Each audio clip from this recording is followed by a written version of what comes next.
في تصريح استثنائي يعكس نظرته العميقة وخبرته الكبيرة في اكتشاف وصقل المواهب، عبر زين الدين زيدان عن إعجاب كبير جدا بالموهبة المغربية الصاعدة جاسيم ياسين، معتبرا أنه ليس مجرد لاعب واعد، بل مشروع نجم عالمي قادر على الهيمنة في كرة القدم خلال السنوات القادمة. وأكد زيدان أن ياسين يملك مزيجا نادرا من المهارة، الذكاء والجرأة، وهو ما يجعله قريبا في أسلوبه من نجوم كبار صاعدين مثل لامين يامال، خاصة في قدرته على خلق الفارق في أصعب الظروف.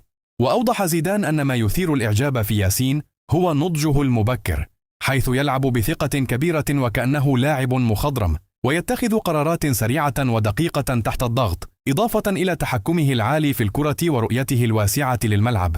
كما أشاد بقدرته على كسر خطوط الدفاع بالمراوغات أو التمريرات الحاسمة، مؤكدا أن هذه الخصائص تجعله لاعبا متكاملا هجوميا وقادرا على حمل الفريق في اللحظات الحاسمة.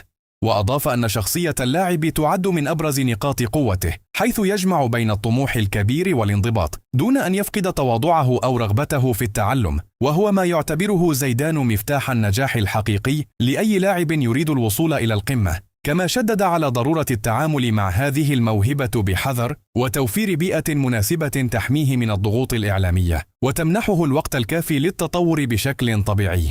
وأشار زيدان إلى أن المنتخب المغربي يملك في ياسين جوهرة حقيقية يمكن أن تشكل مستقبلا عنصرا أساسيا في منظومة أسود الأطلس، خاصة مع قدرته على تقديم الإضافة في المباريات الكبيرة وصناعة الفارق أمام أقوى المنافسين.